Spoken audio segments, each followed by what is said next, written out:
Are you sitting comfortably? Then I shall begin. In a dark, dark sea, there was a dark, dark city. Just outside the dark, dark city was a bar with no name. In this bar, 5 unlikely friends met for the first time. The millionaire playboy Loch Smernig, a deep gnome necromancer called Ratsnick, the one and only dragonborn paladin Caroudamorn, the prince of hell Rothgon von Ryder, and a little kobold called Takaj. As they drank into the night, the swamps around the hut became alive with the dead, raised by a powerful necromancer who had escaped from a high-security prison.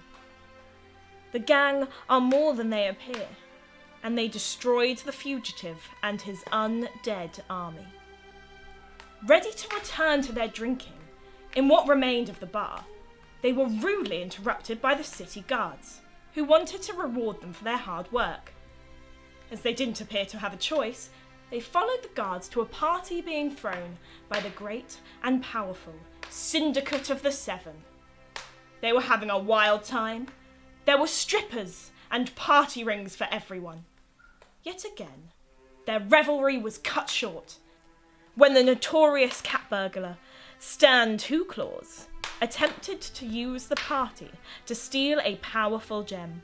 After fighting a sea of guards and mind-controlling powers of succubi and incubi, all were downed except for the mighty Rothgon, who with one final burst of power defeated their foe and foiled the robbery. But there was no celebration this time, as Loch Smernig could not be revived. His cold body lay at their feet, when once again the guards arrived and escorted them to see the Seven. The Seven are a council of crooks who run the Plughole, a festering megacity at the centre of the world.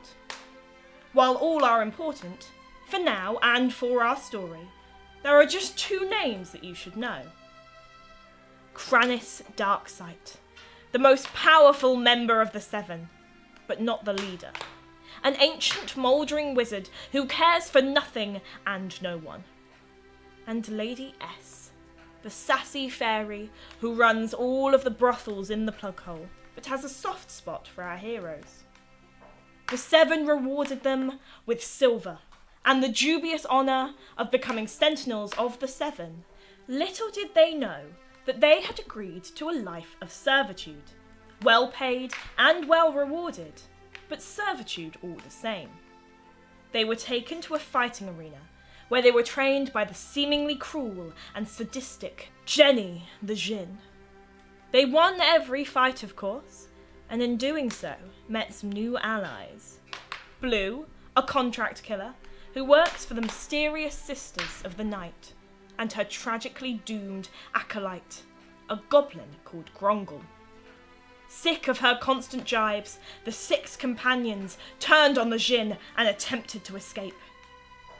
Little did they know, the only way out was through her palace of puzzles and nightmares.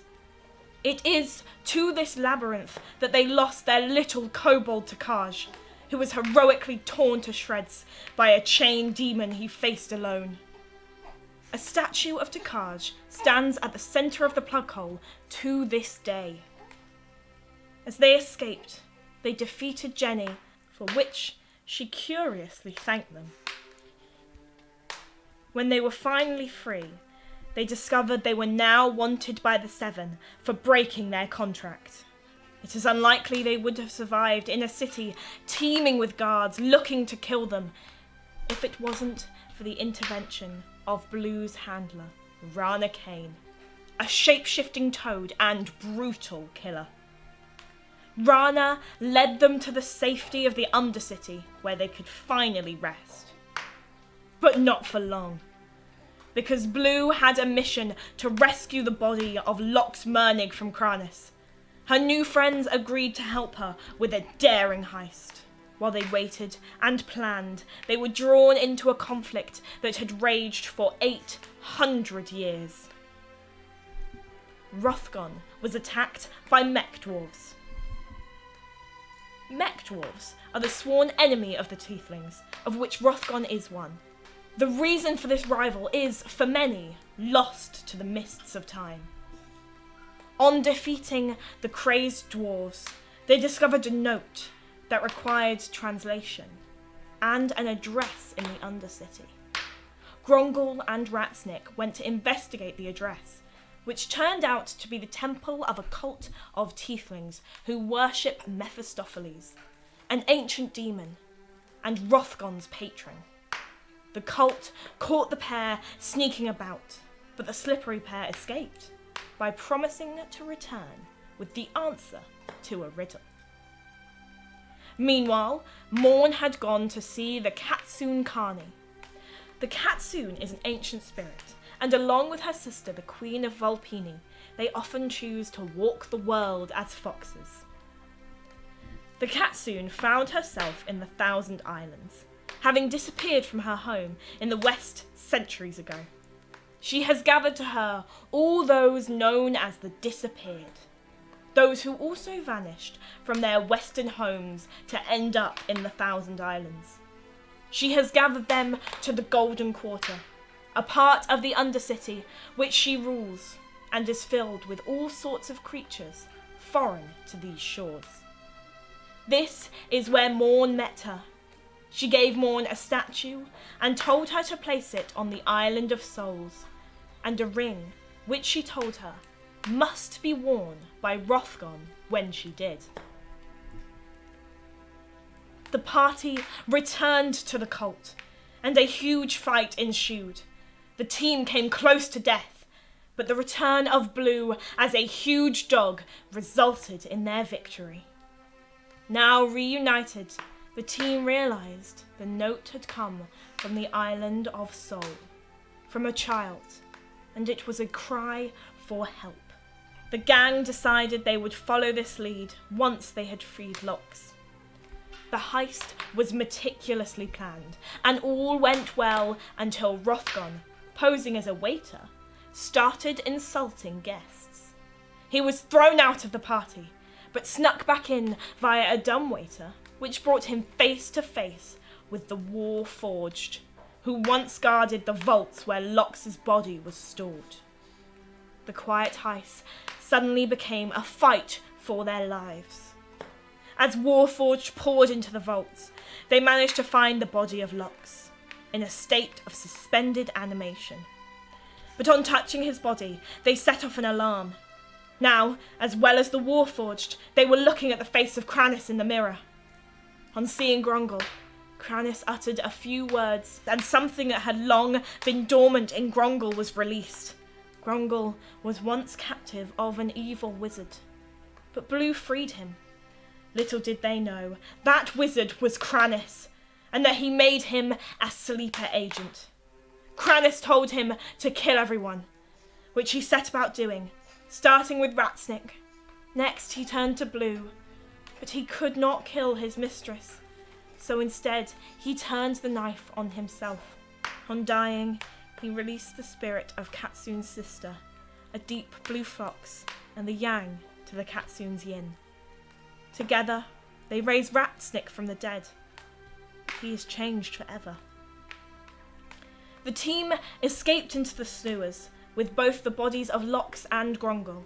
Ratsnick was sent to the Catsoon with the body of Locks for her to look after. Locks' body has been kept safe by her. Hrothgar, Blue, and Morn went to see the spiritual head of the Sisters of the Night, a dragonborn simply called Kay. While Ratsnick met with the Catsoon, the Golden Quarter was attacked by Crannis' forces. She told Ratsnick to run. At the same time, Crannis' forces poured into Kay's realm, and she also told the trio to run. Our four heroes reunited on the beach.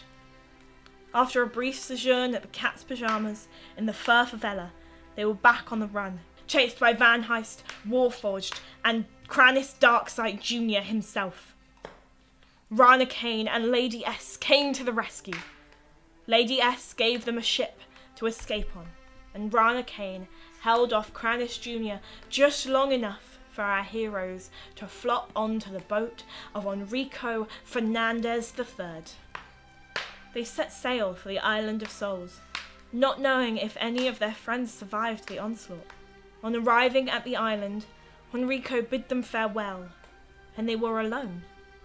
Or so they thought. The island was covered in tiefling cultists from the same cult they had encountered in the plug hole.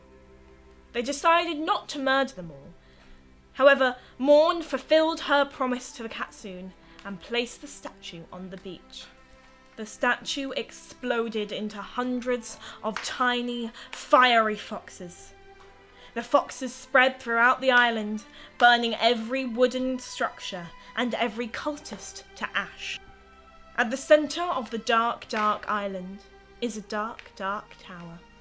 Beneath the dark, dark tower is a dark, dark tunnel.